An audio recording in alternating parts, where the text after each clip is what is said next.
Why do you continually denigrate the work of David Irving? You can have opinions about the Holocaust, but I won't meet with anyone who says the Holocaust didn't happen. Professor Lipstadt, I am that David Irving. And I've got $1,000 to give anyone who can show me a document that proves the Holocaust. I will not debate you, not here, not now, not Because ever. you can't.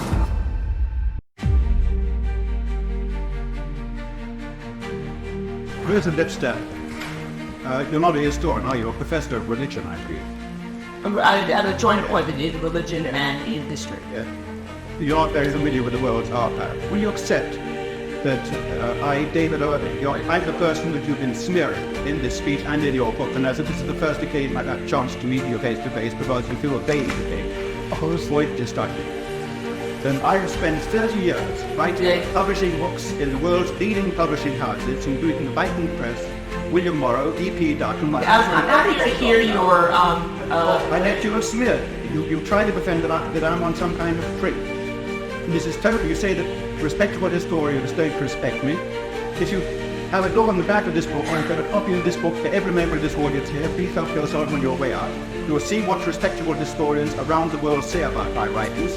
Well, okay, listen, sir, I'm not here to. I'm not here. All right, here's a question. Here's $1,000 for you, madam. If you can produce the document that you mentioned earlier in your speech, namely a blueprint of a gas chamber, showing where the pellets were put in. You mentioned this, you're trying to gull these gullible students because they believe it, but you have to find Okay, all right. Mr. Irving, here's $1,000. Excuse me, I'm asking you a question. Where is this document? I have no. $1,000 you can produce it.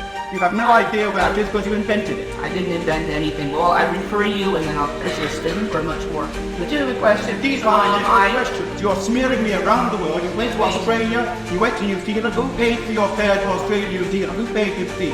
If you're not I went away more than 5 miles, and I got no fee. So that's so. You paid your own Thank you, Delta Airline. You paid your own airfare. Excuse me. Can I tell the students who paid for you? I don't know exactly who's behind this. Who paid? $1,000. I have no desire for your You money. told the students about a blueprint. Produce the blueprint or shut up.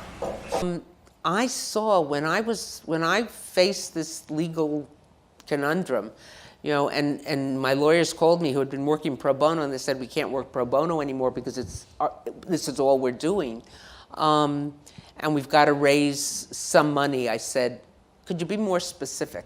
And he said, a lot. I said, more specific than that. He said, well, at least $1 million. I don't remember if it was £1 million or dollars, but I heard $1 million, I stopped listening. At that point, I happened to be on my way to a Wexner heritage retreat. And people heard about what was happening, and someone told Rabbi Herbert Friedman, who was a leader of the Jewish community, a leader of UJA, a chaplain in World War II, a towering man. And he called me over. He said, what's going on here? And I told him the story of what was happening. And he said, well, it's time to get organized. And he called Les Wexner. And Les Wexner asked for some briefing materials, which I prepared. Les and Abigail knew me well. I'd been teaching for the foundation for quite a while. And Les said, Abigail and I could write out this check. Finished, done. He said, but this has got to be, when this story is told, and not knowing it would be a movie and it would be all the things, and then my lawyer said, that's great, but it's got to be done quietly. It can't, because this crazy man, David Irving, if he knows you're supported, he's less likely to drop the case, which of course we initially hoped he would. So quietly, organizations, individuals, some of the people sitting in this room, just stepped up to the plate.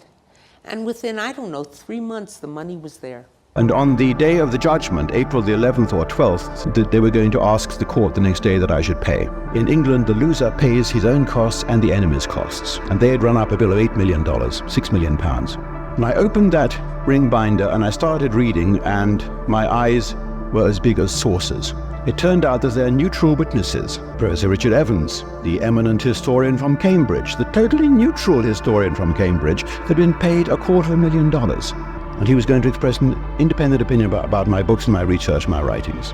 Professor Van Pelt, $250,000, to stand in that witness box and say that yes, that building was undoubtedly a homicidal gas chamber and not the mortuary that it claimed to be. and so on. They'd all been paid colossal sums of money, none of which we had known about.